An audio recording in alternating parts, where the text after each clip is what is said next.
Você não precisa fechar os olhos para imaginar coisas boas. Até porque você vai precisar de olhos bem abertos para ver tudo que o CREA São Paulo tem para oferecer. Você imagina uma oportunidade de emprego? O CREA São Paulo tem o Banco de Talentos. Você imagina um curso para evoluir na carreira? O CREA São Paulo tem o Capacita. Você imagina um programa que aproxime os estudantes de suas futuras profissões?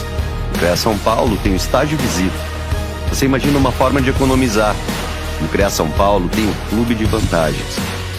É que o CREA São Paulo faz muito mais do que você imagina pelos profissionais registrados. Tem fiscalização? Lógico. Mas também tem tudo o que você precisa para ampliar seus horizontes. E aí, já usou seu CREA São Paulo hoje? CREA São Paulo é mais do que você imagina.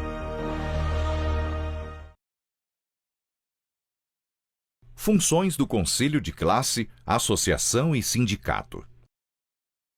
São comuns as dúvidas a respeito do papel de cada instituição na vida do profissional. Para ajudar os engenheiros, agrônomos, tecnólogos e profissionais das geociências, vamos falar quais as responsabilidades do Conselho de Classe, da Associação e do Sindicato. O Conselho de Classe, como o CREA São Paulo, é quem habilita o profissional e fiscaliza suas atividades em defesa da sociedade. A associação é responsável pela valorização profissional. É ela quem realiza palestras, cursos, eventos e atividades sociais de integração. E o sindicato é quem defende os interesses trabalhistas, como questões salariais. É graças ao Conselho de Classe, como o CREA São Paulo, que leigos são proibidos de realizar obras e serviços técnicos das áreas de engenharia, agronomia e geociências. Procure a entidade de classe de sua categoria ou região e siga o CREA São Paulo nas redes sociais. CREA São Paulo. Fiscalização. Boa para o profissional. Essencial para a sociedade.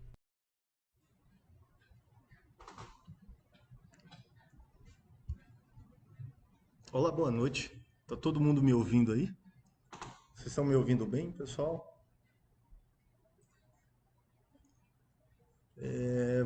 Vou me apresentar aqui. E antes de me apresentar, eu gostaria de agradecer aí a Associação dos Engenheiros e Agrônomos do ABC, né, por essa parceria, tá? O apoio também do CREA. Tá? Hoje nós vamos falar sobre inspeção predial. Tá? É um curso que é a Associação dos Engenheiros e Agrônomos do ABC. Esse curso ele vai ser dado no dia 26 de março desse mês, tá? A gente vai dar uma pequena explicação de como será esse curso e vamos dar essa palestra aí. Meu nome é Juliano Costa Nobre, tá?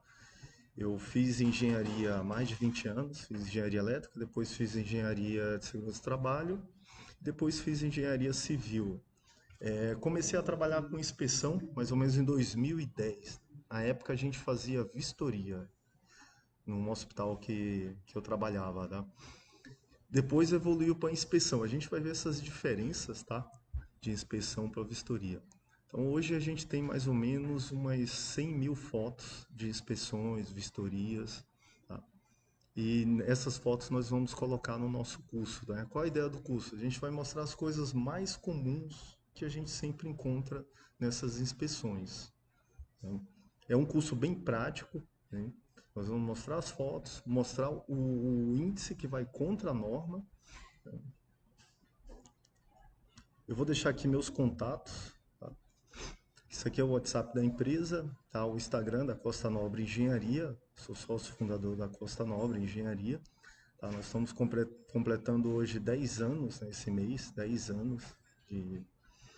E aqui está o nosso YouTube, Facebook e o meu e-mail da empresa. Tá?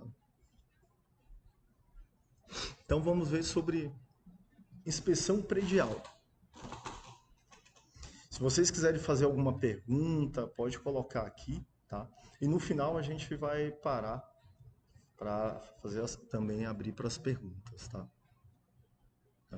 Isso aqui eu tirei da norma, tá? A NBR 16747 de 2020. Ela fala inspeção predial, diretrizes, conceitos, terminologias e procedimentos. Então, quando a gente aqui na Costa Nova nós vamos fazer um trabalho de inspeção, a gente usa muito essa norma, tá? O que essa norma diz da inspeção? A inspeção predial é um processo que visa auxiliar na gestão da edificação. Quando realizada com periodicidade regular, contribui para a mitigação de riscos técnicos e econômicos associados à perda de desempenho.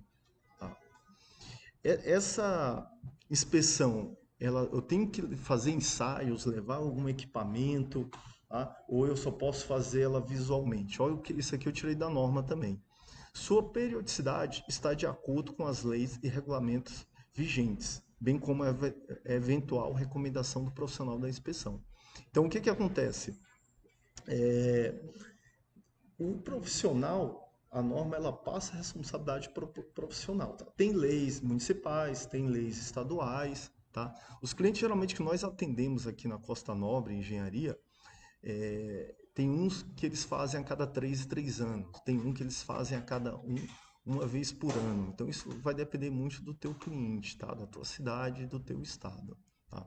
Porque a gente atende muito pouco condomínio. No condomínio, nos últimos 4 anos, nós fizemos uma inspeção. Tá? Já atende mais em empresas grandes. Se você quer trabalhar nessa área, eu te recomendo você focar mais em empresa grande, porque elas têm uma periodicidade. E aí, como eu estava falando na última, como essas inspeções? Eu tenho que fazer ensaios ou não? Olha o que a norma diz. Considera-se que a mesma tem caráter fundamental sensorial, tá? Destacando assim não ser parte do processo de identificação de problemas que não tenha manifestado funcionalmente inadequado, sintomas ou sinais aparentes, ou que somente possa ser identificado por ensaio específico. Então a norma ela diz que quando você vai fazer uma inspeção, é uma inspeção visual. Como é isso na prática? Isso vai depender do edital do teu cliente, tá? A gente tem clientes aqui que eles pedem ensaios, tá? Tem clientes que não pedem ensaio. Então, isso, dependendo do cliente que se for atender, tá? Ele já tem um edital, tá? Com escopo, tudo que você tem que fazer. Eu quero ensaio, eu quero que você faça um sistema de termografia, eu quero que você meça o aterramento, eu quero que você faça um ensaio destrutivo, tá? Então, ele já coloca no escopo dele. Aqui pela Costa Nobre, geralmente a maioria dos clientes que a gente faz, eles não pedem ensaios, tá? Só que é muito importante, eu sempre falo, a engenharia de diagnóstico, né? Essas inspeções é engenharia de diagnóstico. Eu sempre falo que o engenheiro de diagnóstico, nós pegamos as palavras dos médicos, tá? Na área de saúde. No laudo nosso aqui nós temos o prognóstico, o diagnóstico, parecer técnico, a anamnese. Então nós usamos uma linguagem do pessoal da área de saúde, né? E quando você vai consultar um médico, o que ele vai te pedir? Um exame, que são os ensaios da área de engenharia. Então todas as inspeções que a gente faz, eu sempre recomendo, quando eu entrego o laudo, né, alguns tipos de ensaio. E quais são esses tipos de ensaio que eu recomendo? Isso depende da anamnese. Tá? O que é anamnese? É a entrevista. Quando você vai se consultar com o médico, você está doente, né? O médico ele vai fazer uma entrevista. Quando foi que aconteceu? O que é que aconteceu? E aí você vai contar a história. Tá? Lembro que a gente fez uma inspeção no condomínio, num cliente, e ele estava... Em 2 anos eles gastaram mais de 15 mil com troca de lâmpadas. E na anamnese ele falou isso. E aí o que eu passei de ensaio? Né? Falei, ó, o neutro e o terra deve estar jampeado, deve estar conectado. Passei um ensaio, né? Um equipamento que você instala e você vê essa conexão foi jampeado ou não, tá? E estava realmente jampeado. Então esses ensaios vai depender da conversa que você tem e da condição do imóvel, né? Do edifício. Qual as normas que eu tenho que estudar para fazer uma inspeção predial? Pessoal, aqui eu coloquei as principais, mas são muitas normas, tá? Inspeção predial da BNT, a 16747, tá? Uma coisa que os clientes pedem muito, acessibilidade, a 9050. A gente vai ver um pouquinho das fotos de não conformidades de acessibilidade, né? Aproveitamento de água da chuva, tá? Tem muitos clientes que têm esse sistema e geralmente eles não são feitos de acordo com a NBR, tá? Instalações elétricas, SPDA, NR10, tem as normas do IBAP também, eu recomendo, são muito boas. Então são várias normas, vai depender do tipo do teu cliente, tá? Tem edificações habitacionais, a 15575, tá? Uma NBR nova, que está sendo muito também, a gente usa bastante, é a 16690, tá? Essa é do sistema fotovoltaico. O que acontece hoje? Muitos dos nossos clientes, eles estão produzindo a energia no sistema fotovoltaico. Eles têm um retorno de 5, 6 anos, dependendo da concessionária, das tarifas, né? Então é um investimento rentável. E aí quando você vai fazer essa inspeção, geralmente tem um sistema fotovoltaico, tá? E é muito importante você fazer essa análise com conhecimento, tá? O sistema fotovoltaico é um sistema de corrente contínua. Então, curto-circuito é muito mais fácil, qualquer erro, se você fizer um dispositivo de proteção errado, a chance de ter um incêndio naquilo é muito grande. Então, tudo isso você tem que estudar quando você for fazer a inspeção, tá? No nosso curso, no dia 26, a gente vai mostrar as principais itens de não conformidades que a gente vê também no sistema fotovoltaico, tá? A gente vai fazer um resumo das 100 mil, a gente tem hoje quase 100 mil fotos dessa área, tá? E aí vamos colocar foto por foto e debater, tá? Lógico, não as 100 mil, mas vamos botar bastante. Na verdade, todas se repetem, tá? É importante a gente, quando for fazer um laudo de inspeção, tá? Um laudo, é muito importante a gente saber alguns termos e definições. Anamnese, eu coloquei aqui. Então, todo laudo nosso aqui, nós colocamos anamnese, tá? Aí, anamnese eu coloco a história do edifício, eu pego tudo que o funcionário tem de conhecimento técnico e aí eu boto na anamnese. No nosso curso eu vou mostrar, tá? A gente tem um tópico de anamnese, nossos laudos, e lá nós coletamos as informações e colocamos, tá? Uma coisa muito importante, a gente vê muitos erros, tá? É manifestação patológica. As pessoas falam muito em patologias. Ah, tem uma fissura, é uma patologia. É errado, tá? É manifestação patológica, tá? Patologia é a disciplina, tá? A manifestação patológica é a fissura. Então, quando você está na faculdade estudando, você vai ter disciplina lá de patologias, tá? Então, muito cuidado. A gente pega muitos laudos, nós fazemos bastante perícia na área e a gente vê muitos engenheiros colocando patologias, tá? Outra coisa, vistoria. As pessoas confundem um pouco vistoria com inspeção, tá? A vistoria é um processo de constatação no local predominante sensorial. Então, a vistoria é um relatório fotográfico melhorado, tá? Já a inspeção, você vai além daquilo. Na prática seria o quê? Aqui a gente começou com vistoria há uns 10 anos. Você tira a foto da fissura e coloca fissura, mede, né, a abertura dela e coloca lá o tamanho dessa fissura. Pronto, é uma vistoria. Se essa fissura é estrutural, se está comprometendo a estrutura do prédio, se é um recalque diferencial, se é alguma coisa do acunhamento, que tem bastante também em edifícios, né? Você não precisa especificar, tá? Agora, a inspeção, você tem que colocar lá, laminese, você tem que colocar se ela é crítica ou não crítica, a gente vai ver um pouquinho lá na frente, tá? Você tem que colocar o diagnóstico, prognóstico, parecer técnico, tudo isso a gente vai ver hoje, tá? E no nosso curso a gente vai entrar com mais detalhe. Então, só ter esse cuidado para não trocar manifestações patológicas com patologias, tá? O diagnóstico é outra palavra que a gente sempre coloca no nosso laudo, tem esse tópico.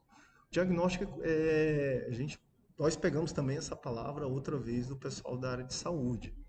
Coloquei um diagnóstico aqui que nós encontramos em um laudo da parte elétrica, tá? O disjuntor estava instalado fora do quadro elétrico, o eletroduto pintado com uma cor branca, que é fora do padrão, né? A gente sabe que o elétrico é cinza, né? Quadro elétrico com fios desativados, tá? Então ele tem que ser tirado. São fios mesmo, tá? Tem a diferença de fios para cabos. Muito importante você saber isso para não trocar na hora. No nosso curso a gente vai botar todos esses cuidados que você tem que ter, tá? Como você tem que colocar as palavras das não conformidades. O fio é o rígido, o cabo é o flexível. Tá? Aí aqui no diagnóstico a gente vai colocando ausência de equipotencialização, tá? E no próximo item que a gente coloca o prognóstico. O que vai acontecer? Tá? Por exemplo, aqui o prognóstico, ausência de dispositivo de proteção contra choques elétricos, o DR. O que isso pode ocorrer? Né? Pode resultar em aumento de risco de choque elétrico, podendo causar acidentes graves ou até fatalidades aos usuários. Então, no laudo você coloca o diagnóstico que você identificou, o prognóstico, né, o que vai acontecer se isso não for resolvido, e o parecer técnico, né, e recomendações. E o parecer e recomendações técnicas, né, que é a conclusão. Tá? No nosso curso, no dia 26, nós vamos mostrar, né, nós vamos disponibilizar um laudo, um modelo de laudo, hoje para vocês. Tá? Os modelos que nós fazemos aqui pela Costa Nobre. E aqui o parecer recomendações técnicas, que é a conclusão. Tá? No parecer, o que eu sempre falo? Quando você faz um laudo, tá? É muito importante você se respaldar. Eu sempre falo que o engenheiro ele tem que ser um papagaio das normas da ABNT. Tá? É muito importante você colocar por que aquele item está errado. Por exemplo, nós encontramos nesse laudo aqui, eu coloquei durante a análise das instalações elétricas, estabelecida pela NBR 5410, que é de baixa tensão, foram identificados não conformidades. Aí eu coloco aqui o item, aí eu vou, depois dessa não conformidade, eu vou descrever, né, as recomendações, o que tem que ser feito para consertar isso.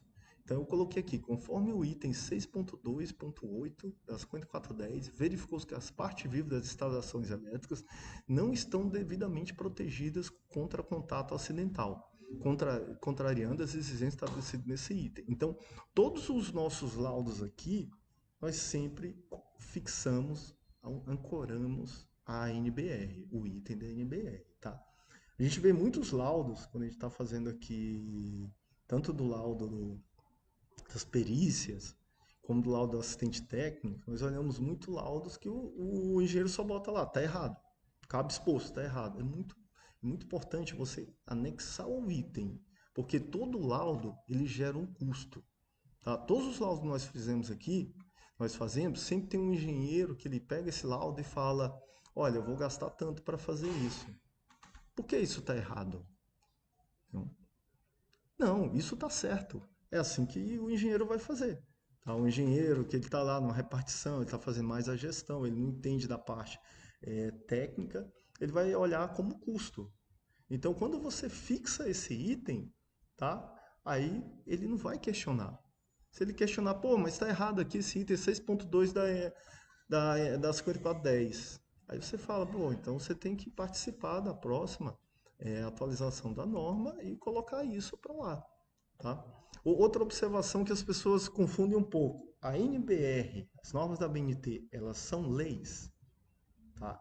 Eu sou obrigado a seguir essas normas, elas não são leis. Tá? Mas no código anexaram elas. Então, se um dia você tiver algum problema jurídico, porque fez alguma coisa fora dessa norma, tá? O perito que vai ser nomeado pelo juiz, ele vai se basear na NBR. Então, você tem que ter muito cuidado com isso. Tá? Um item que, todos esses anos que nós trabalhamos com inspeção, desde 2010, um item que eu nunca encontrei, tá? Em nenhum lugar. Nós atendemos shopping, hospitais, grandes empresas, tá? Nós nunca encontramos a equipotencialização. É impressionante isso. É o item 6.4.2.1. No nosso curso a gente vai entrar um pouquinho mais em detalhe nisso, tá? Equipotencialização gera muita confusão. Às vezes o leigo fala que é o aterramento. Tá? Essa palavra, no português ibérico, eles chamam de igualização. Quem traduziu isso aqui para o português foi um engenheiro da Siemens. E aí ele escolheu essa palavra equipotencialização. Então, assim, é impressionante. Todas as inspeções que nós já fizemos, essas 100 mil fotos, se você me perguntar uma coisa que eu nunca encontrei, tá? Equipotencialização. Eu encontro equipotencialização na cabine primária. Tá? A cabine secundária, às vezes encontra, mas a equipotencialização, tá?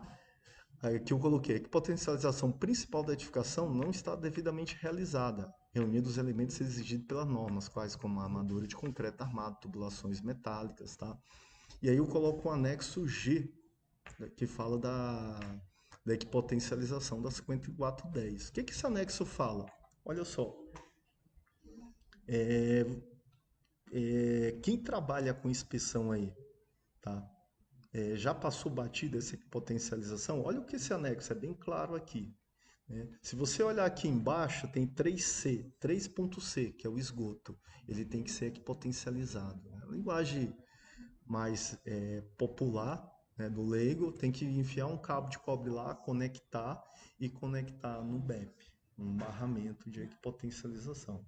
Ah, mas o cano de esgoto, se você olhar aqui o 3C, o cano de esgoto ele não está passando cabo na rede elétrica, mas ele está perto dos cabos de rede elétrica. Se tiver um cabo sem a proteção e tocar nele, ele vai energizar e pode ocorrer uma fatalidade. Viu? Então, a equipotencialização é o item que eu vejo que, de todas as inspeções que nós já fizemos aqui, é um item que eu nunca encontro na baixa tensão. Tá? Para que essa equipotencialização? Se um dia um rato roer a capa de proteção do cabo de PVC, ele vai energizar esse cano de esgoto, né? Aquelas tubulações antigas e tal. O que vai acontecer? A pessoa vai tocar lá para fazer a manutenção, ela vai morrer. Né? Existem muitos acidentes hoje. Tá? No Brasil, a gente tem uma média de 2 mortes por dia de acidentes elétricos. Né? Eu tenho certeza que se essa equipotencialização tivesse sido feita, não teria essa quantidade de morte. Então, uma coisa muito importante que eu vejo passar batida em muitos laudos, tá? Muitas inspeções, vistorias, é essa equipotencialização. Tá? Muito cuidado com isso. Nosso curso lá, no dia 26, nós vamos entrar em detalhes nela, tá? Vou mostrar fotos, mostrando o que é equipotencialização, o que é um BEP, aqui tem na foto ele mostra um BEP, tá? Como é recomendado fazer essa potencialização. Vocês têm que ter muito cuidado, porque se vocês fazem um laudo desse, tá, de inspeção, e não acusou de potencialização, se tiver um acidente, tá, teve um acidente agora na Record, né, não sei se vocês viram aí, ali eu acredito com certeza que foi falta de equipotencialização, né? Uma criança de 12 anos teve uma fatalidade. Acredito que ela tocou na carcaça ali do motor da piscina e não estava equipotencializado. Tá? E não fizeram a perícia para averiguar, né? Mas eu chutaria isso. Né? Então, a equipotencialização é muito importante, pessoal. E passa batido muito, tá? Muito batido mesmo, é impressionante, tá? Atribuições. Eu vejo que tem muita briga do engenheiro mecânico, engenheiro civil, o engenheiro eletricista, sobre as atribuições, até onde eu vou e até onde você vai. Tá? Eu vejo muitos influencers na internet condenando, o civil não pode fazer isso, o eletricista não pode fazer isso. O que eu sempre falo, tá? As atribuições profissionais, tá? Por exemplo, o engenheiro civil está numa briga agora com o engenheiro eletricista, se assina ou não assina o SPDA, Sistema de Proteção, que agora mudou para PDA. Tá? Então, essas brigas, eu prefiro não entrar. Tá? A minha opinião é o seguinte, se você assinou aquilo, se você tem atribuição assim, você tem que saber o que você está assinando. Tá? Outro item que eu vejo passar muito batido, tá? 5419. Você tem que estudar a norma para fazer uma inspeção. Tá? 5419, eu me lembro quando eu era recém-formado, ela tinha umas 20, 30 páginas. Hoje ela deve ter umas 400, 500, tá? Então você tem que estudar. Não se preocupar com atribuições. Fazer o que está na tua atribuição do conselho, mas o mais importante é você dominar o assunto. Porque uma inspeção, quando você vai fazer uma inspeção, dependendo do cliente, até se você pega um engenheiro eletricista, às vezes eu monto várias turmas aqui na Costa Nobre, porque são coisas bem diferentes. Vou dar um exemplo. Por exemplo, tem engenheiro eletricista que trabalhou só com baixa, tem engenheiro eletricista que trabalhou só com energia fotovoltaica, tem engenheiro eletricista que trabalhou só com alta tensão, cabine primária. O da cabine primária, ele não entende energia fotovoltaica. O da energia fotovoltaica, ele não entende muito de baixa tensão, a das 5410. Então, assim, eles têm a atribuição de assinar cabine, sistema fotovoltaico, a baixa tensão, mas o que que eu recomendo? Só assine se você domina. Se você não sabe, monta um grupo. Tá? Aqui a gente terceiriza bastante a mecânica, nós não temos engenheiro mecânico. Eu cheguei a fazer 4 anos de engenharia mecânica, ficou faltando 8 matérias, mas eu acabei não terminando. Então o que acontece? Quando tem as inspeções de ar-condicionado, elevadores, geralmente a gente contrata um engenheiro mecânico. 2, um para ar-condicionado, que é só específico, ele entende só de ar-condicionado, dessa área de refrigeração, e um só de elevador. Esse só de elevador, ele trabalha só com elevador.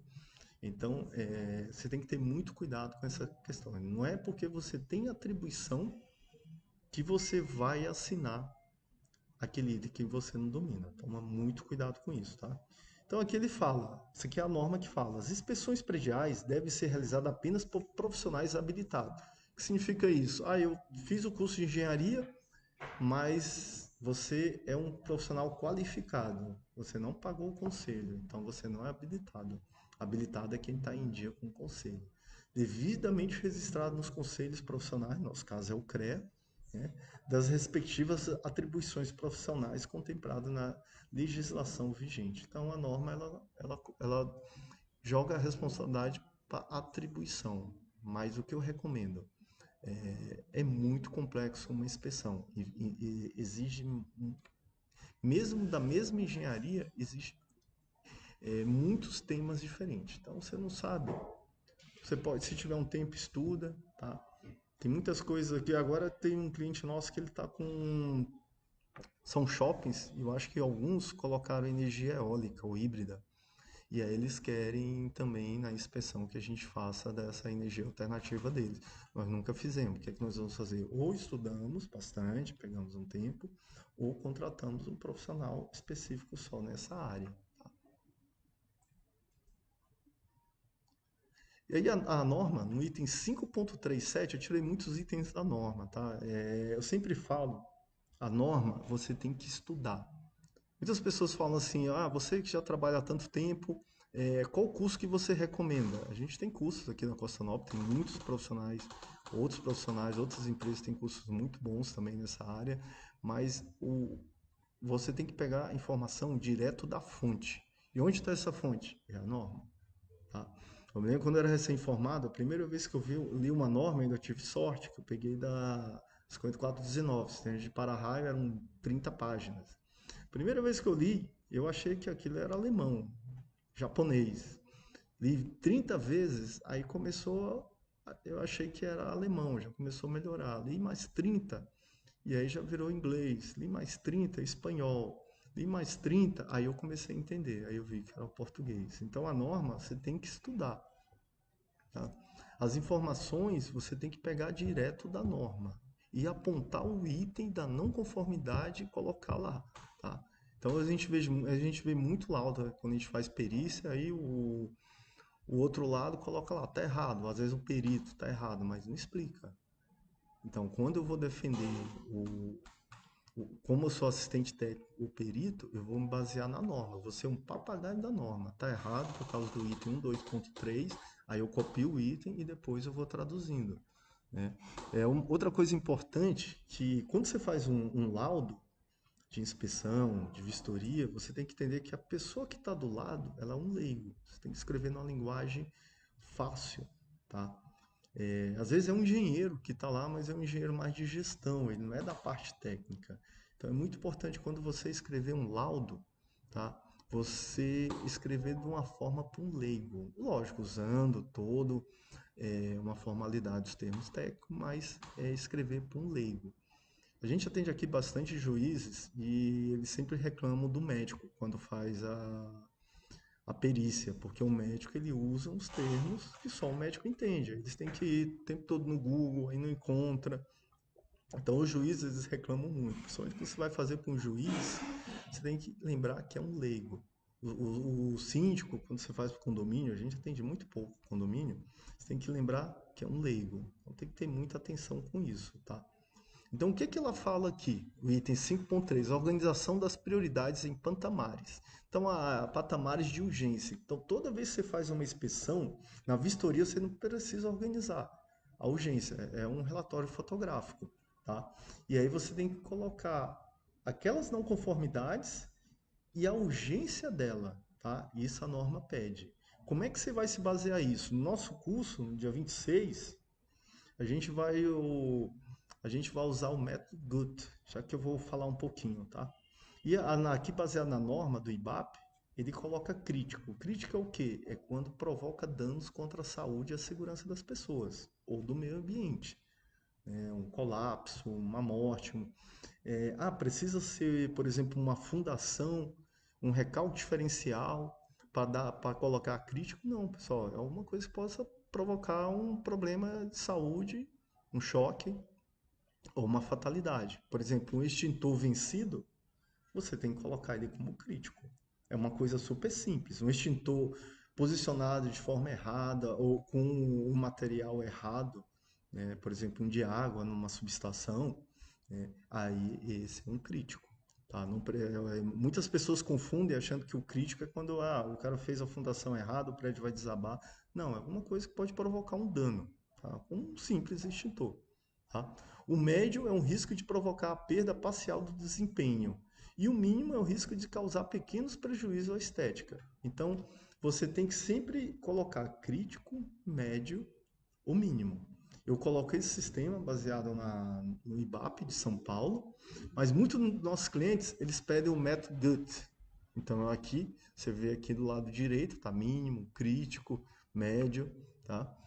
E aqui tem esses números, por exemplo, o reparo do deck, eu coloquei 2, 2, 2, 8, tá? Aí, somando, ele vai dar mínimo, tá? Isso a gente vai ver no nosso treinamento como a gente faz esse cálculo, tá? Pelo menos para os nossos clientes aqui, o método GUT é o que eles mais pedem, tá? Isso aí vai depender do teu cliente. Tem cliente que vai pedir outro método de você catalogar se é crítico ou não. Tá? A gente já, 90% é esses dois, é o do IBAP, mínimo, crítico, médio, ou método GUT. Eu geralmente boto os dois no nosso laudo. Tá? Nos laudos da Costa Nobre aqui nós usamos os dois. Como é que eu tenho que fazer essa redação? Existe muita dúvida. Quando a pessoa começa a trabalhar com laudo, como eu vou fazer a minha redação? Eu me lembro que a minha primeira perícia, eu não tinha um modelo. Eu gastei um mês para fazer um modelo. Pesquisei, baixei norma, peguei material, liguei para amigos meus, emprestaram alguns modelos dele. E aí eu fiz o meu e em um mês eu entreguei a perícia. Isso depois você vai evoluindo. Esse tipo de perícia que eu levei um mês, hoje eu levo 3 horas, 4 horas, já tenho um modelo. Tá? E a gente está desenvolvendo um programa para reduzir muito mais isso, porque quanto menos tempo você leva, você consegue competir mais com teus concorrentes, tá? Como é que a gente cobra essa questão de laudo? Tá? A gente vai detalhar bastante isso no curso, né? Os valores do laudo e tal, mas vou te contar uma história. Eu me lembro quando a gente começou, a gente pegou um cliente, ele queria a metragem. E aí acertamos ali 1,5 reais o metro quadrado. Tá? Ele sempre tinha edifícios grandes, tudo, e acertamos esse valor. E aí fizemos 3, 4, 5, 10, 15, 20. Depois ele veio com um muito maior. Tá?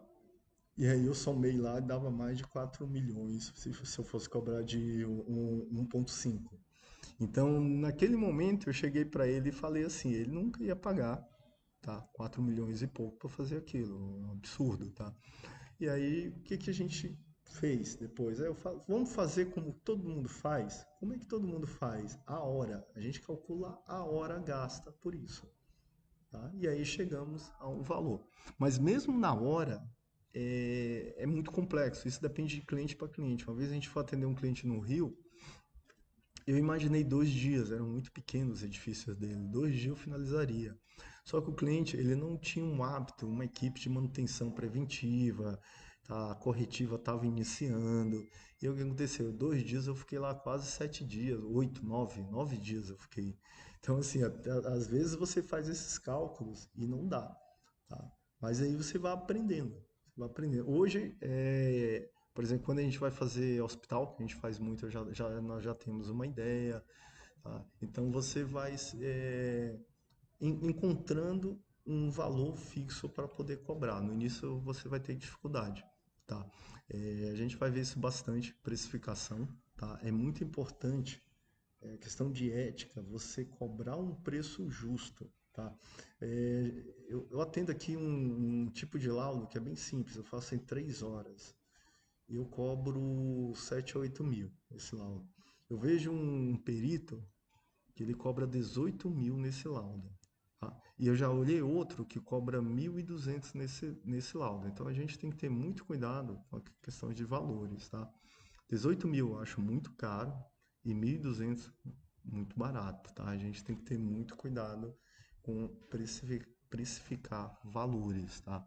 Para não ficar muito caro e não ficar muito barato. Né? A gente tem essa questão de ética. No nosso curso dia 26 a gente vai focar bastante em precificação. Vou mostrar alguns, né, quanto eu cobrei e tudo. Né? Então, o que, que eu tenho que ter nesse laudo? Tá? Eu tenho que identificar o solicitante e o responsável legal pela edificação. Eu tenho que ter uma descrição da edificação. Essa edificação tem 5 andares, 2 subsolos, feito de concreto armado, telhado, telha de zinco, sanduíche, blá blá blá, estrutura metálica. Assim, você tem que descrever a área construída, tanto, tanto. Tá? Você tem que botar a data da vistoria, tá?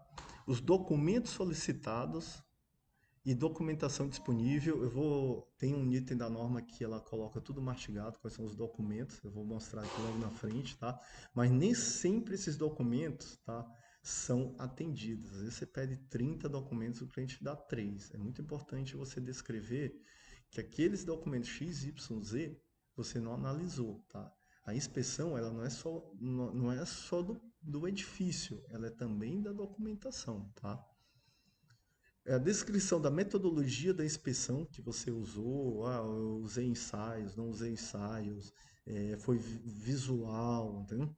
Usei drone para fazer, você especifica a lista dos sistemas, tá? Os componentes construtivos, equipamentos inspecionados e não inspecionados, sempre você vai encontrar uma sala de cliente grande que você não vai conseguir entrar ou que não te autoriza, aí você tem que descrever isso, tá? Você tem que fazer a descrição das não conformidades, aqui eles chamam de anomalias, né, as manifestações patológicas, a classificação delas, recomendações das ações necessárias, que é o parecer técnico com recomendações técnicas que a gente coloca, organização das prioridades em patamar de urgência, método GUT, né? Tudo isso vocês vão encontrar no nosso modelo que nós vamos disponibilizar no dia 26, para quem vier fazer o nosso curso, tá? Lembrando que o curso vai ser bem prático e as vagas são limitadas, tá, pessoal? Terminando aqui a palestra, nós vamos colocar o link da inscrição. Você tem que avaliar a manutenção do sistema. Tem muitos clientes que não têm manutenção, não tem equipe preventiva, não tem equipe treinada, tá? Fazer as considerações, tá? Aí o encerramento, ele sempre pede assim: este laudo foi desenvolvido por solicitação da empresa XYZ e contempla o parecer técnico do subscritor elaborado com base nos critérios. Você sempre finaliza com isso, tá? Recomendação da BNT, tá? Bota a data, assinatura do responsável, a tua ART, ou se você for arquiteto, RRT, tá? Então, esses itens aqui são super importantes, tá? O teu laudo, ele tem que ter isso, tá? Nosso modelo de laudo, você vai verificar que sempre tem esses itens, tá? Então, assim, aqui você já pega mastigado como tem que ser o teu modelo, tá? Ah, mas eu vou fazer uma vistoria, preciso disso? Não, vistoria é uma coisa mais simples, tá? Tá? Você não vai botar diagnóstico, prognóstico, anamnese, parecer técnico. Isso é um laudo fotográfico, tá? Uma coisa bem mais simples do que uma inspeção. Tá? Então, hoje você tem que ter cuidado. Quando a gente recebe bastante aqui editais de clientes, tal, descrevendo o escopo, eles confundem bastante. Às vezes vem como vistoria. Às vezes a vistoria é uma inspeção e às vezes a inspeção é uma vistoria, tá? O cliente confunde muito essas palavras. Então você tem que ter muito cuidado quando você for precificar, tá? Não olhar só o título. Aí você vai entrar lá no escopo, tá? Olha, ele está pedindo uma anamnese, diagnóstico, prognóstico, parecer técnico. Opa, não é uma vistoria, é uma inspeção. E aí é um valor mais caro por isso, porque é um laudo bem mais detalhado. Olha o tanto de documento. Isso aqui é a tabela A.1 da norma. Então você tem que analisar todos esses documentos. Manual de uso e operação de manutenção da edificação, equipamentos instalados, o ABITS, alvará de funcionamento, tem licença ambiental, AVCB, os projetos legais, tá? Se for condomínio, um regimento interno, regulamento interno, condomínio, da empresa, licenças ambientais, tudo isso, quando eu faço, antes de fazer a vistoria, ah, eu já envio isso para o cliente. Olha, quando fecha, assina o contrato, eu já envio. Vou precisar todos esses documentos, tá? Quem não, a norma já te dá tudo mastigado, tá? É praticamente isso aí que você vai pegar, tá? E tem mais ainda, né? Livro de ocorrência central de alarme, relatório de manutenção das caixas de limpeza, relatório de manutenção da estação de tratamento de água. Você tem que analisar tudo. Você não vai fazer só uma inspeção, olhar, tá? O edifício. Você vai olhar a documentação também, tá? É muito importante você ter essa análise, tá? Na prática, os clientes te enviam tudo isso? Não, tá? Eles não enviam, tá? Tem uns que têm metade desses documentos, tá? É muito importante. A gente, esses dias, fomos fazer uma inspeção, tá? Do edifício, tudo, aí analisamos. Existiam mais da metade desses documentos. E tinha um atestado de sistema de proteção de descargas atmosféricas, o relatório, né? O relatório de medição, e estava tudo errado, tá? A medição. Então é muito importante você entender, tá? Ter esse conhecimento da norma para estudar. É o que eu falo. Tem cursos que vão te ajudar o caminho, mas é a norma que vai te dar uma bagagem boa. Para você ver esses relatórios, se está certo ou não, como do SPDA, você tem que dominar a norma. Tá? Eu vejo muitos engenheiros têm dificuldade de ler norma. Tá? Vocês têm que entender a norma. Só se faz uma inspeção se você estuda a norma. Se você não tem paciência para ler a norma, você tem que mudar de área. A área de inspeção não é. Não é para você. Então estuda bastante a norma que ela vai te falar. Aí tem laudos de aterramento, da parte civil, da parte mecânica da manutenção. Agora tem um sistema que você tem que trocar os ar-condicionados, fazer limpeza, tanto tempo. Tudo isso você tem que analisar. Tá? Outra coisa que a gente vê muito é a diferença de perito para assistente técnico. Às vezes a gente pega umas perícias e o assistente técnico se chama de perito, tá? E não é assim. Qual é a diferença básica? O perito, ele é nomeado pelo juiz, pelo juízo, tá? Quando você é nomeado. O assistente técnico é quando você vai defender o teu cliente. O perito, ele tem que ser imparcial. O assistente técnico, não. Você só tem que ter ética, tá? Uma vez uma empresa me contratou para ser assistente técnico e o perito deu uma errada lá e o meu cliente chegou para mim e falou, ele não vai fazer essa medição? E eu falei para o meu cliente, olha, é bom ele não fazer, porque possivelmente vai acusar isso e isso. Tá? Ele errou, então assim, você tem que defender com ética, você não pode mentir e enrolar. Tá? O assistente técnico você pode ser imparcial, você está sendo pago pelaquela empresa para usar o teu conhecimento para defender ela, com ética, né? Então essa é a principal diferença. O assistente técnico, ele não entrega um laudo pericial, ele entrega um parecer técnico. O perito, ele entrega um laudo pericial. Então toda vez que você for assistente técnico, você tem que ter muito cuidado com isso, tá? Agora vamos para a parte principal, os laudos práticos, tá? Os casos práticos, desculpa, o que nós olhamos aqui, todas as vezes que nós fizemos essas inspeções, essas quase 100 mil fotos, o que nós encontramos, tá? Eu separei alguns itens, tá? No dia do nosso curso, nós vamos entrar detalhado em item por item, parte civil, parte da mecânica, tá? A parte da elétrica, o que nós mais encontramos e sempre vamos plugar o item da norma. Tá? Aqui eu separei o que todas as inspeções que nós fizemos até hoje. Ano passado nós fizemos mais ou menos 10 quilômetros de inspeção de drone por telhado. Todas elas nós encontramos isso aqui, ó. Qual o erro disso? Vocês querem me ajudar aí, pessoal? Qual o erro que vocês olham nessa foto? Vamos participar um pouquinho aí. Quem quiser escrever aí no nosso chat, o que vocês acham aí que está errado nessa foto?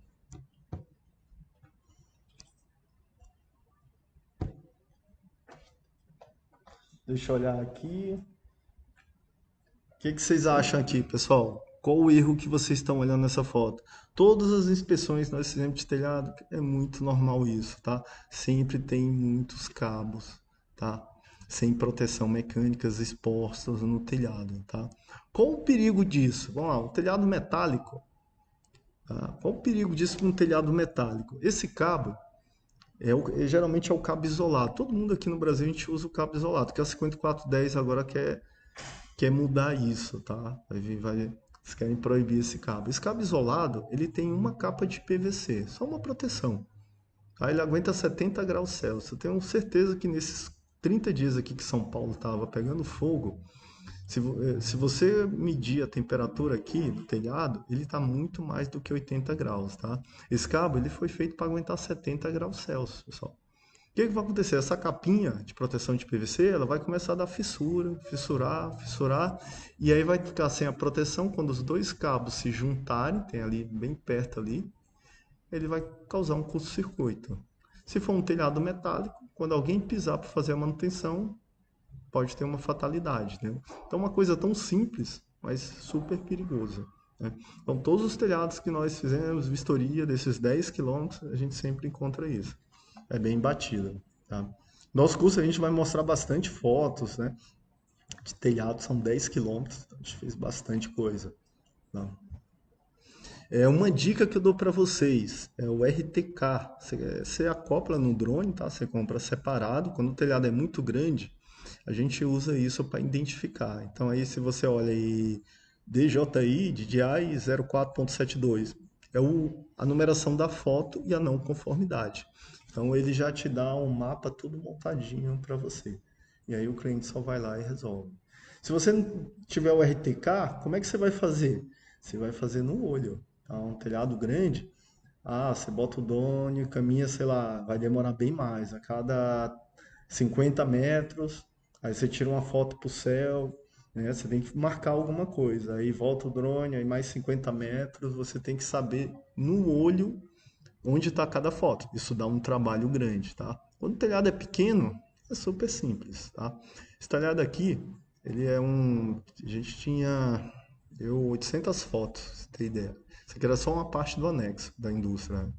Então, é muita coisa. Então, tem que ter um RTK. Outra coisa que a gente sempre olha em telhado, tá? O que vocês olharam aí? O que vocês acham que tem nessa foto aí? Tá? O que acontece? Você vai para um telhado, você tem que usar ou um sistema de alumínio para proteger e pisar, tipo uma escadinha, ou você usa uma tábua de madeira, né? Esses quebrados aqui que você vê é do funcionário da manutenção. Quando ele vai fazer um reparo, ele vai pisando direto no telhado, tá? Então você vê que está danificando. E qual o problema disso? Danifica muito. Já vi muito cliente fazer telhado aí de 200, 400, 500 mil manutenção, reforma, e 8 meses depois tem que trocar tudo. A gente vai fazer a inspeção, tem que trocar tudo, entendeu? Os funcionários vão lá reparar uma goteira e vai danificando o telhado. Outro problema, né? Geralmente quem faz isso não tem linha de vida, o cara não vai usar. Se um negócio desse ceder, ele vai cair numa altura aí de 8, 10 metros, né? Possivelmente uma fatalidade, ou até mais de 10 metros, né? Então todo telhado que a gente vê, e o drone, você vê a imagem aqui do drone, tá? É um drone da DJI, você vê ele, como é que diz? Ele é um dedo duro.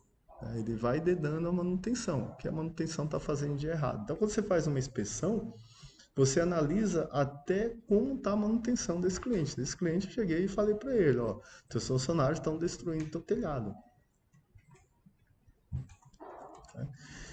Outra coisa muito boa em foto de drone o que acontece, pessoal? Essa foto a gente tirou longe, mas aí você vai dando o zoom, tem um zoom ótico, tudo. A gente vai falar um pouco sobre isso no nosso treinamento, tá? E aí, isso aí é uma lente de vidro. Olha como ela tá oxidada, tá?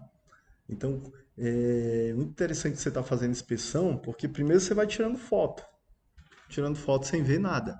E aí depois você vai pegando a foto e vai fazendo o zoom. Aí você já viu a manta também ali de alumínio, já tá bem, né, desgastada. Então aí você, quando você vai fazendo o zoom, você vai vendo essas coisas, tá? Essa daqui o cliente ficou chocado. Ele tem uma baita empresa top que faz manutenção, tudo, e eles nunca tinham olhado isso. A diferença de você fazer com drone, eu me lembro, quando a gente começou a fazer inspeção em 2017 com drone, muitos clientes falavam assim: ah, a gente precisa fazer uma inspeção. E eu falava: olha, eu recomendo com drone. E eles ficavam assim: não é caro. Aí eu falava: não, é mais barato. Fazer uma inspeção com drone, pessoal, é muito mais barato. Você vai subir na indústria, primeiro a maioria não tem ponto de ancoragem. Aí você vai ter que fazer um projeto, ponto de ancoragem, linha de vida.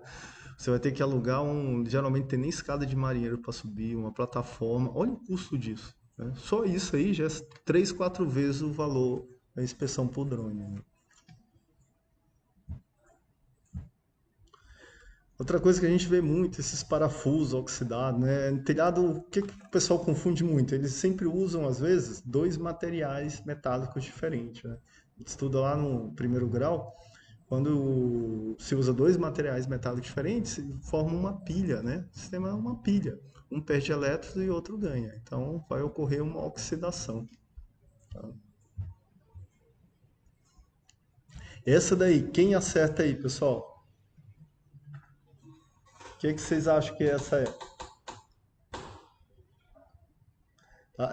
Essa daí a gente encontra bastante, pessoal. Bastante, bastante, bastante, tá? Isso aí é um SPDA que ele está conectado direto, tá? Na estrutura do prédio, né? Geralmente você usa um conector próprio, tá? Porque o que está correndo aqui? É aquilo que eu falei, virou uma pilha galvânica. Alguém está perdendo elétrons e outro está ganhando, por isso essa oxidação. E aí, todos os telhados que nós verificamos até hoje tem isso aqui. Se você olhar ali a fita de alumínio, ela está passando bem do lado do eletroduto oxidado de elétrica.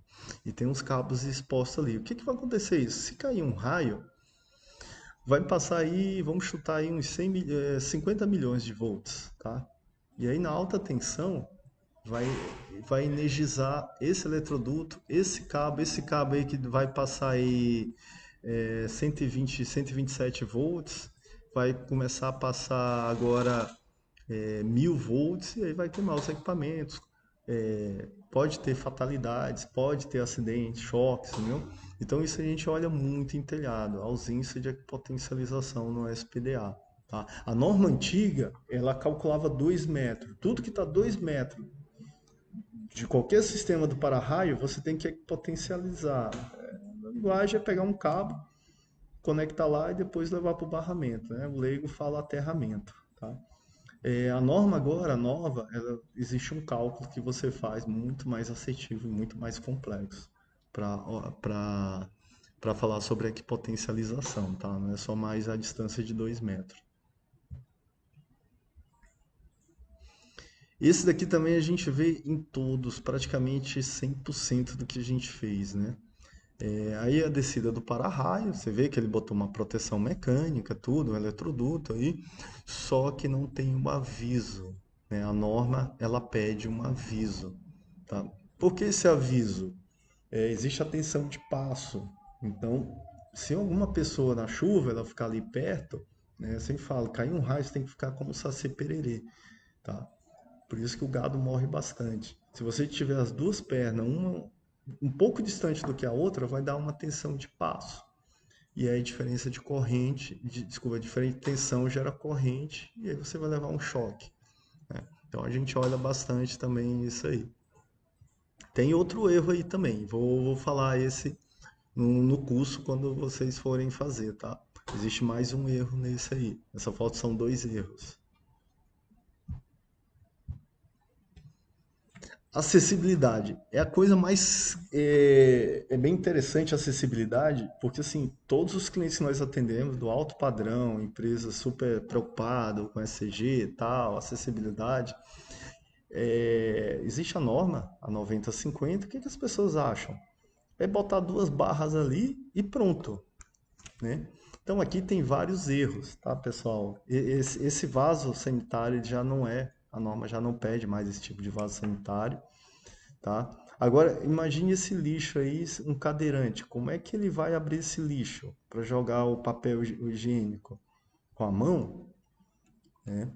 Então, assim, a gente tem que pensar não tecnicamente na norma de acessibilidade. A gente tem que pensar como se fosse um usuário de acessibilidade, tá? Então, esses 2 lixos aí, eles estão errados, tá? No nosso curso, a gente vai botar o item que acusa isso, tá? Tem que ter uma botoeira de emergência aí.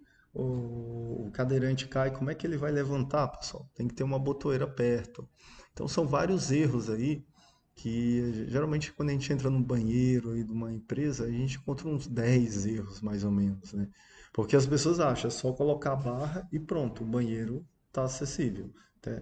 Até a porta, ela tem que ser diferente para o cadeirante poder entrar, senão ele não vai entrar naquela porta, tá? Ela tem que ter um puxador, né? Ela tem que ser diferente, tá? E lembrando que a acessibilidade, apesar do símbolo de acessibilidade ser o do cadeirante lá, aquela cor azul, a acessibilidade é qualquer pessoa que precisa, tá? Um deficiente visual, alguém com alguns problemas na mão, no pé, tá? Com muleta, é qualquer pessoa que precisa de uma adaptação, tá? Então, só 2 barras, isso não resolve, tá?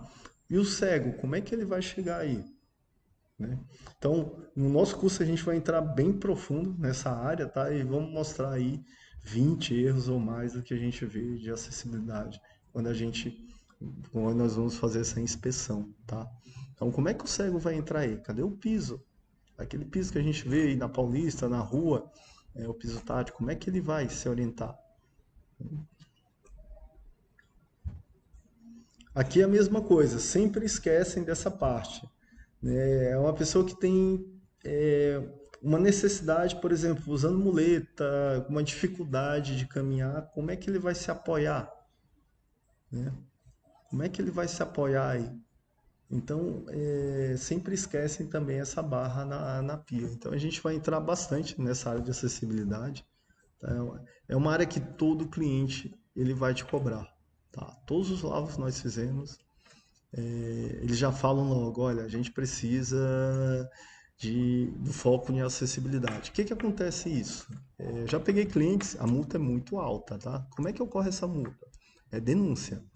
Chegou uma pessoa que precisa de acessibilidade, precisou usar o banheiro, alguma coisa da empresa, não tem, ele pode denunciar e vai um fiscal lá, e a multa é alta, tá? Outra coisa que as empresas confundem bastante, eles fazem um banheiro separado para as visitas. Acessibilidade é para os funcionários também, tá? E se a empresa for contratar um funcionário de acessibilidade? Ah, mas não tem, mas se entrar um dia. Então não é só para o visitante, tá?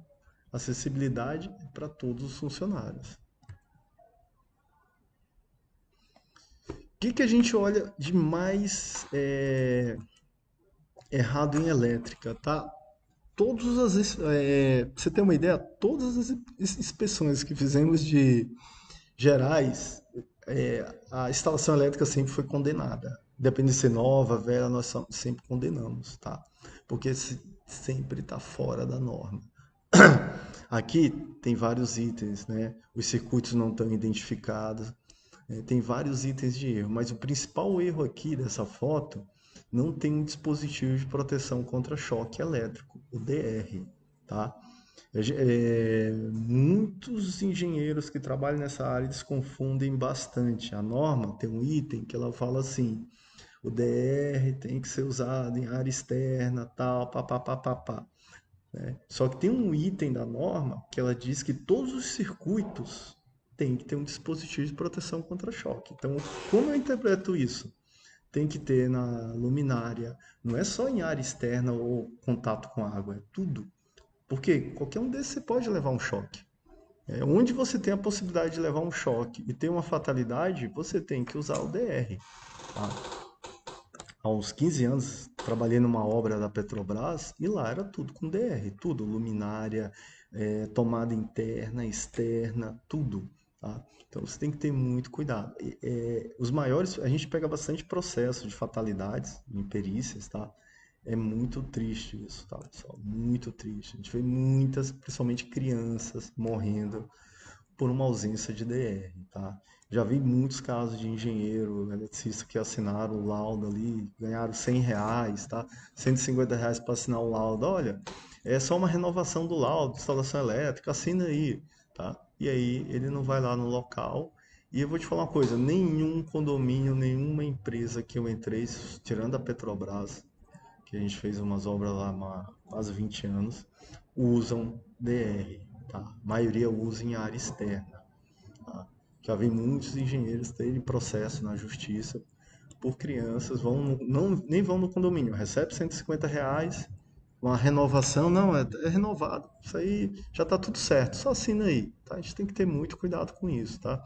Teve um caso agora, tá passando na Rede Record, tá? Uma criança de 12 anos em Interlagos, né? Ausência de um DR, pessoal, muito triste, tá? A gente já fez muitas perícias de fatalidades. A primeira perícia que eu fiz na minha vida, uns 20 e tantos anos atrás, foi de uma fatalidade, um choque elétrico, que a viúva colocou o processo. O que vai acontecer nesse choque, nessas perícias que a gente faz? Geralmente o engenheiro vai ter um problema muito grande na justiça e com o CREA. O condomínio que tem dinheiro vai pagar, ninguém vai sair feliz disso aí. Paga aí uns 3, 4 milhões de indenização e a família que recebeu também ela não vai ficar feliz. Imagina se perdeu uma criança, né? Então, assim, por quê? Não botou um DR. Ah, mas a norma DR fala só de área externa molhado, mas ele tem um item que fala todos os circuitos. Então, quando você tiver uma dúvida, sempre opte pelo mais rígido, tá? Quando a gente faz as inspeções aqui, eu sou mais rigoroso do que as normas, tá? Muita coisa que a norma não proíbe, eu proíbo, tá? Extensões, por exemplo, tá? Todas as avaliações que eu faço, a gente proíbe as extensões elétricas. Eu trabalhei muitos anos com manutenção hospitalar. O que o pessoal fazia nas extensões? Eles iam esquentar lá o rabicho, né? Eu acho que aqui em São Paulo chama rabicho, né? Esquentar o café, botavam uma resistência e plugava naquelas extensões da China. Sempre dava princípio de incêndio. Então, o que eu faço? Eu coloco lá no meu laudo final. Apesar da norma não falar sobre isso, recomendo, tá? Recomendo que não seja que seja proibido as extensões ou com uso supervisionado por alguém habilitado, tá? Então, assim, a norma ela te cobra o mínimo, é o mínimo que você tem que fazer. Então, aqui na Costa Nobre, nas nossas inspeções, a gente sempre cobra acima. Aquele caso do cabo isolado ali do telhado, o que eu recomendaria? Usar um cabo de fotovoltaico, ele aguenta cento e tantos graus a temperatura. Então, mas a norma não fala isso. Sim, mas a gente tem que ser mais rígido. A gente sabe que aquele telhado lá, ele chega a 80, 90 graus, temperatura do cabo tranquilo. Então a gente tem que ter também essa noção de sempre cobrar acima da norma. É o que eu sempre faço aqui, nós da Costa Nobre, tá? E no nosso curso a gente vai detalhar bastante esses itens, tá?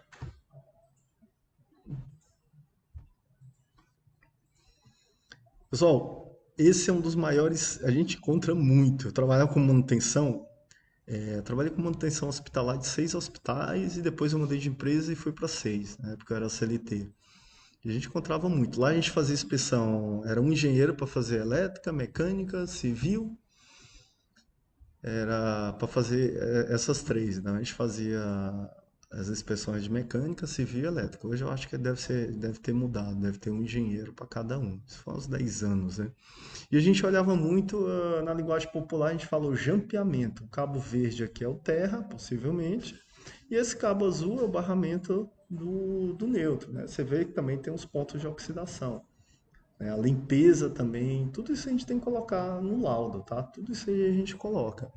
Mas qual o problema de você juntar o neutro e o terra? A gente vai ver isso detalhadamente no nosso curso. Eu vou explicar como é um aterramento, tá? Mas o que acontece? O neutro ele vai virar uma semifase, tá? Ele vai virar uma semifase. Então, uma tensão ali de 127, ela vai para 180, 190. Quando você bota lá aquele dispositivo na tomada, a chave teste, no neutro, que geralmente não para não acender a luz, ele vai acender. Ele virou uma semifase. Vai queimar muito mais equipamentos, né? Já teve várias fatalidades da indústria do ABC, onde eu dava os treinamentos na época. Por causa disso, o eletricista já fez aquilo 1000 vezes. E não se toca que um neutro pode ter um retorno, uma corrente igual a uma fase. E ele toca, faz o terra e tem fatalidades. Eu já vi várias indústrias eletricistas morrerem por causa disso. Então, nunca junte o terra e o neutro, tá?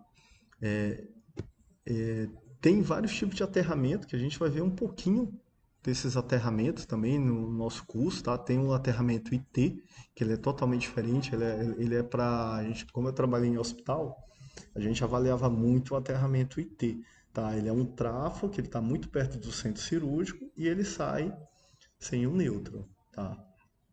A gente vai ver um pouquinho sobre isso. Então, quando você vai fazer uma inspeção em um hospital, você tem que analisar. Existe uma norma, né? Você tem que ver a distância, os dispositivos de segurança, tem que ter tudo.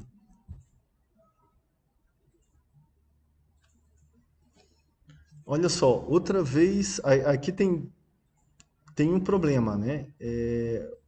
O que acontece aqui? Esse portão é o dia todinho. O pessoal entra, sai. E aí, o que pode acontecer aqui? Se esse cabo ficar desencapado, tá?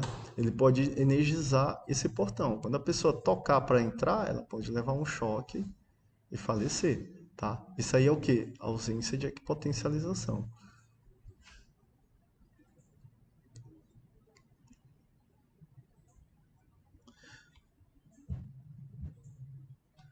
Outra coisa que a gente olha muito é as lajes.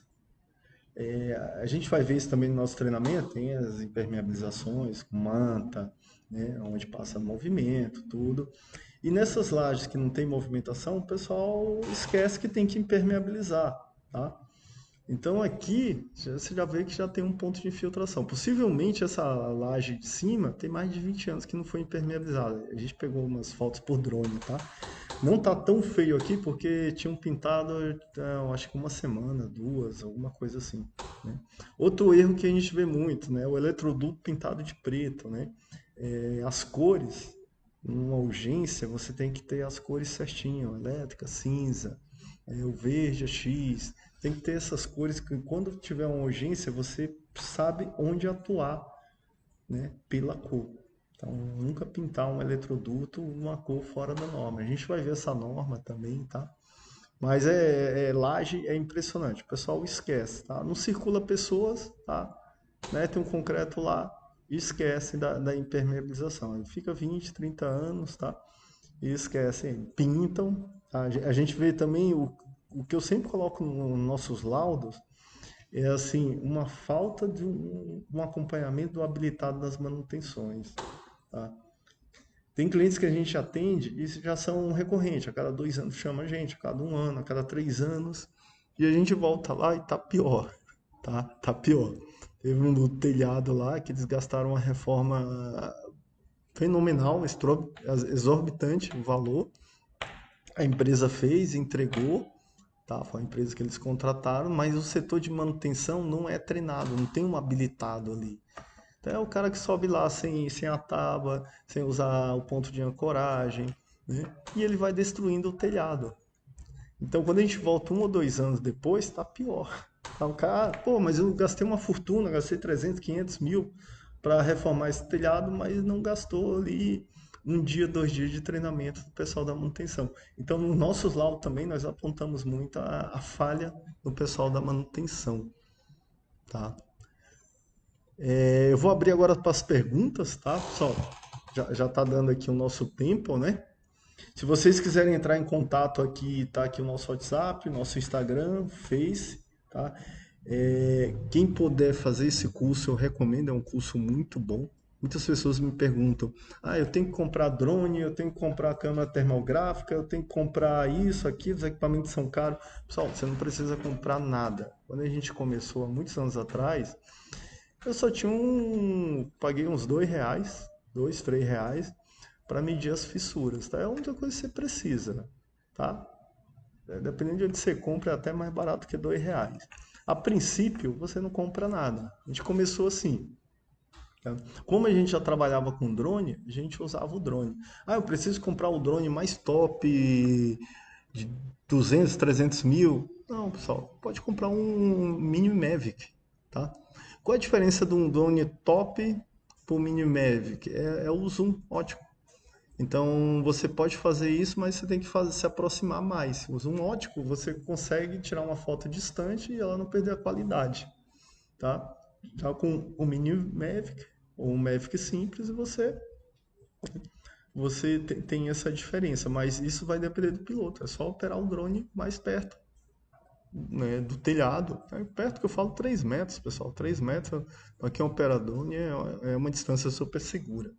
Então, assim, não comprem todos os equipamentos possíveis para começar. Começa somente com as normas, né? Hoje você não precisa nem comprar as normas, né? O CREA fez a Mutua, eles fizeram um acordo com uma parceria com a BNT, normas. Eu sou um usuário, toda semana eu estou pesquisando alguma norma, porque a gente sempre está trabalhando com normas novas, né? O bom de trabalhar com inspeção é que sempre tem coisas novas para aprender, a gente gosta bastante disso. Então, cada inspeção, eu sempre falo, é uma receita de bolo. É tudo muito parecido, tá? Mas sempre aparecem coisas novas. No final do ano passado a gente foi atender um cliente, ele perguntou, o que vocês olham mais de errado?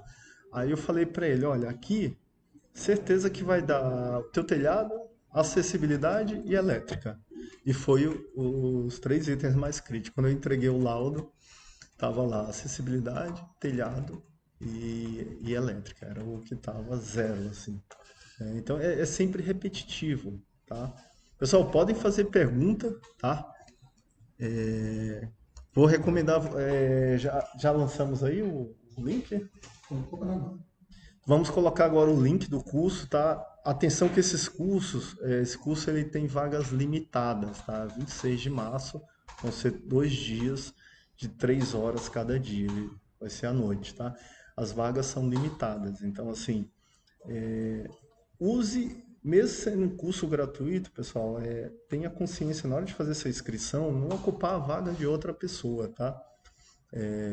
Se você tiver em dúvida, espera um pouquinho fazer a inscrição, tá? Se você fizer a inscrição, eu te garanto que esse curso vai ser muito prático, tá? A gente vai aprender bastante, eu também aprendo bastante nesses cursos, tá?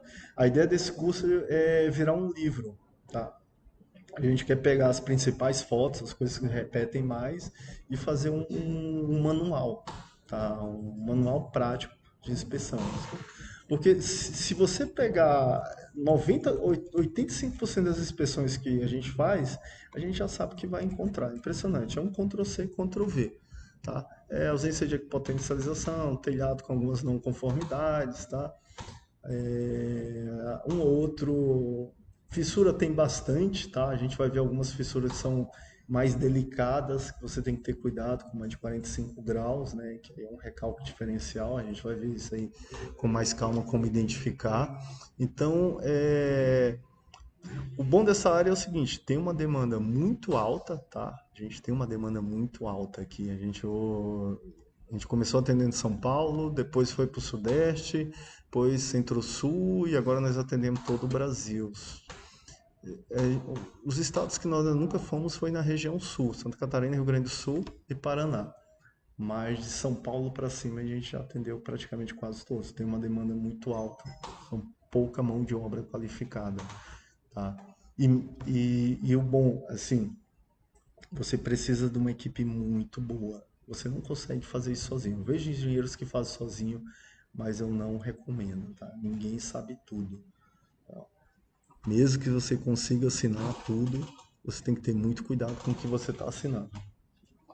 Deixa eu olhar as perguntas. Tá? Felipe, muito legal, cara, a sua pergunta. Você está terminando o curso, o que você tem que fazer? O que que eu recomendo, Felipe?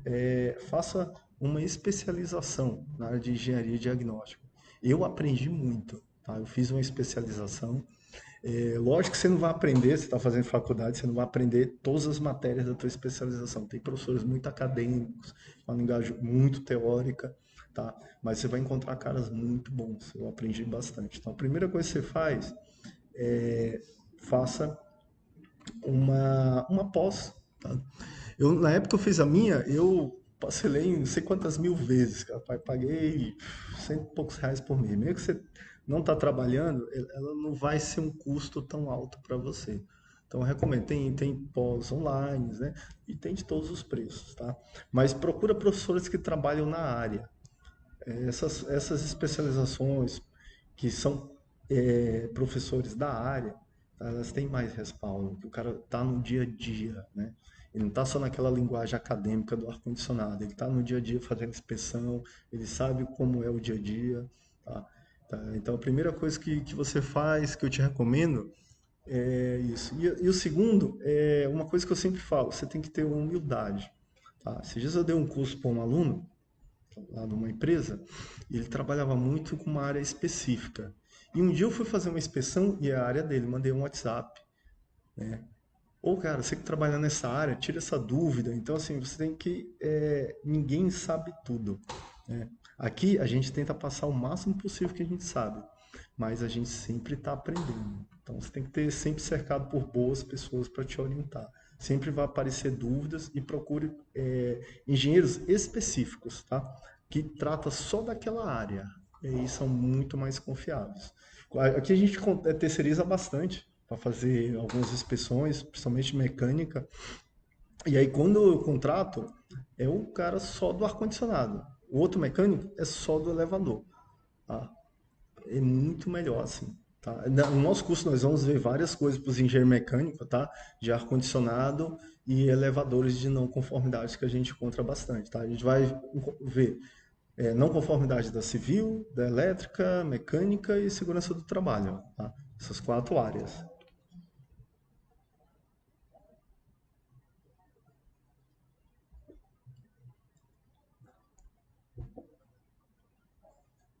Oh, muito legal o que o José Pedro falou.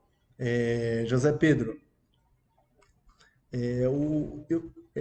saiu uma norma agora da ABNT sobre carros elétricos, né?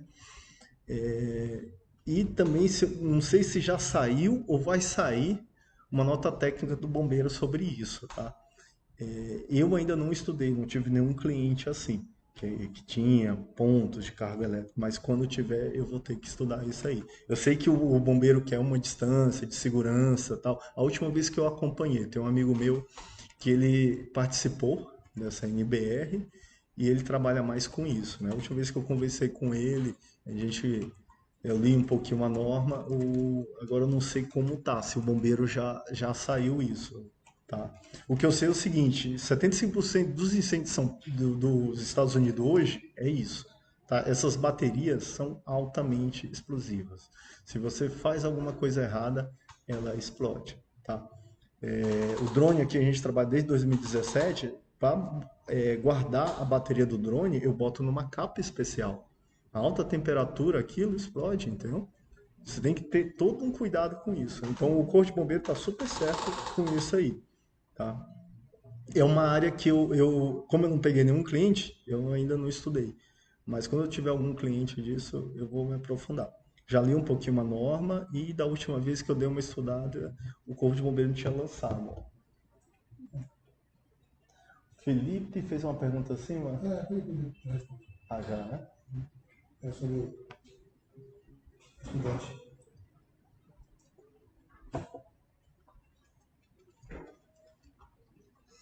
Pessoal, quem quiser salvar meu WhatsApp, tiver alguma dúvida, pode enviar, tá?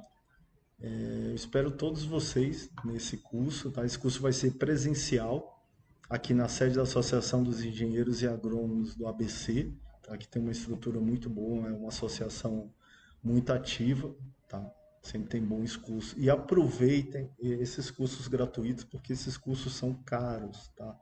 Eles são muito caros. Quando eu comecei, eu fiz vários cursos para entrar nessa área e não eram baratos, tá, pessoal? E assim, o que eu observei nesses cursos, eu fiz uns cursos, não quero criticar, nem vou falar o nome das pessoas, com alguns pioneiros super conhecidos, tal, mas ninguém domina todas as áreas. Eu vi alguns errozinhos que eles colocavam em áreas específicas porque não era o domínio deles, tá? Então é uma área difícil porque você tem que saber um pouco de tudo e tem que ter uma equipe muito boa. Mas o que eu te falo é o seguinte, é super rentável, tá? Ano passado nós não conseguimos atender toda a demanda de inspeções e vistorias, pra você ter uma ideia, tá? Nós ficamos num fator limitante. Hoje a gente está contratando mais pessoas para vir para a Costa Nobre para que a gente consiga atender essa demanda. Deixamos de atender cliente porque não tínhamos uma quantidade boa de equipe, né?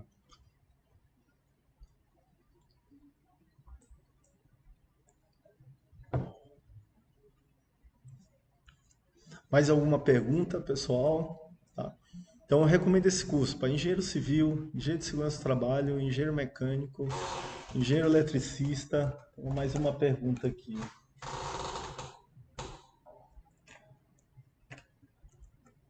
Ô Domingos, legal. Você fez as 3 engenharias, como eu, né? Olha, é muito boa essa área, recomendo. O que que eu fiz? Eu me formei no Cefet há mais de 20 anos atrás. Qual era a minha ideia? Eu queria trabalhar um pouco de cada área para depois montar minha empresa. Isso há mais de 20 anos aí. Então eu trabalhei com alta tensão, trabalhei com cabine primária, trabalhei com impermeabilização, pintura de fachada, obra de civil, obra de elétrica, sistema de combate e detecção de incêndio. Eu fui trabalhar automação, eu fui trabalhando um pouco de tudo. Então, o que que eu recomendo para você, Domingos, é assim, você tem que saber um pouco de tudo para você entrar nessa área, tá? Então, minha equipe hoje é muito pequena.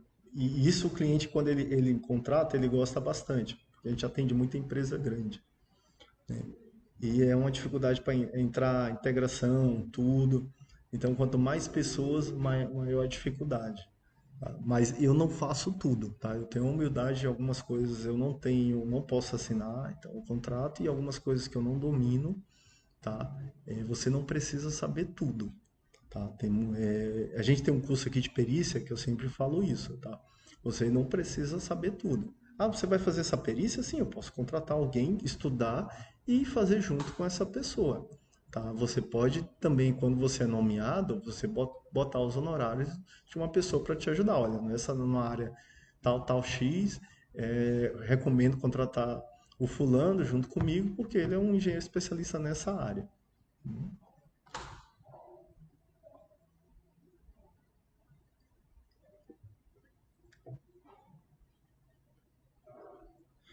Olha, boa pergunta que você colocou. O Luiz Fernando perguntou se na área de fotovoltaico existe alguma coisa do corpo de bombeiro, né?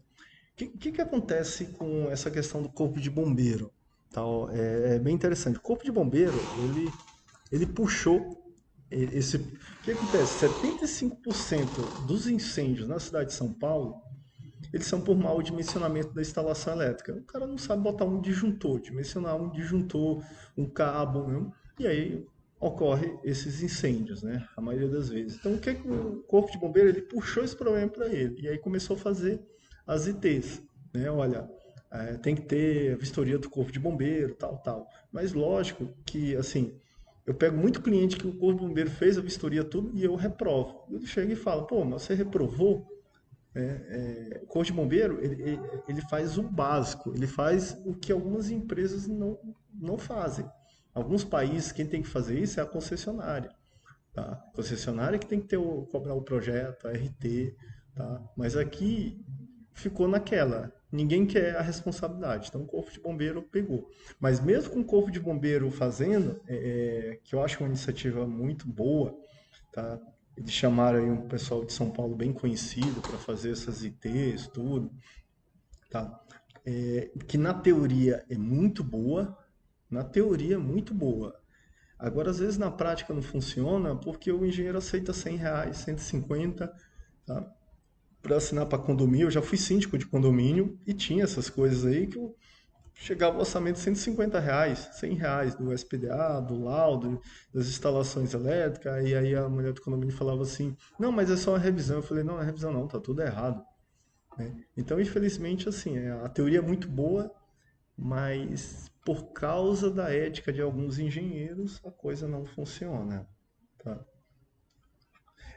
Só para finalizar, eu não conheço nenhum sistema de instrução técnica do bombeiro para energia fotovoltaica, tá? Eu geralmente quando eu faço, já fiz algumas perícias e faço bastante inspeção disso, geralmente eu uso a NBR.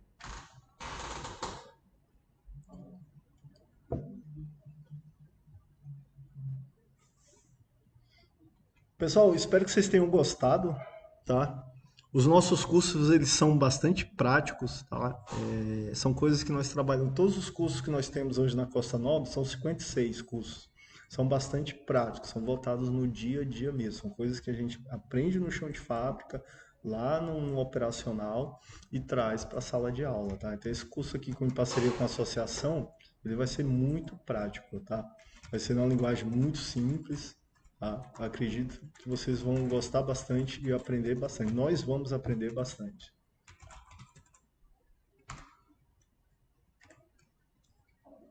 Estão me enviando aí o link da inscrição, tá?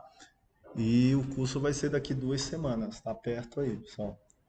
Tá? 3 horas na quarta e 3 horas na quinta-feira. No link tá toda a carga horária aí.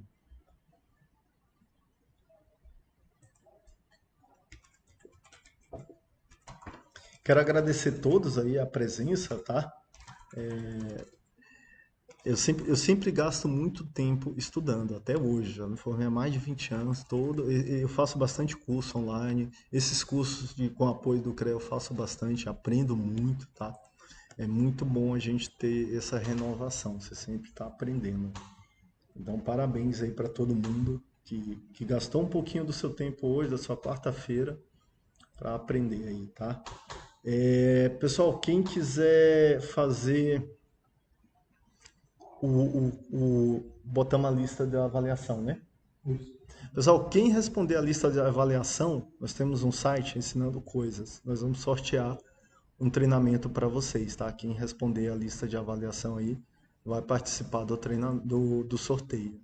E aí, quem for sorteado, a gente vai entrar em contato, tá? Nós temos nesse site ensinandocoisas.com.br, nós temos 1000 e poucos cursos, tá? Não é só da área de engenharia, não, tá? Culinária, é uma startup que a gente está montando.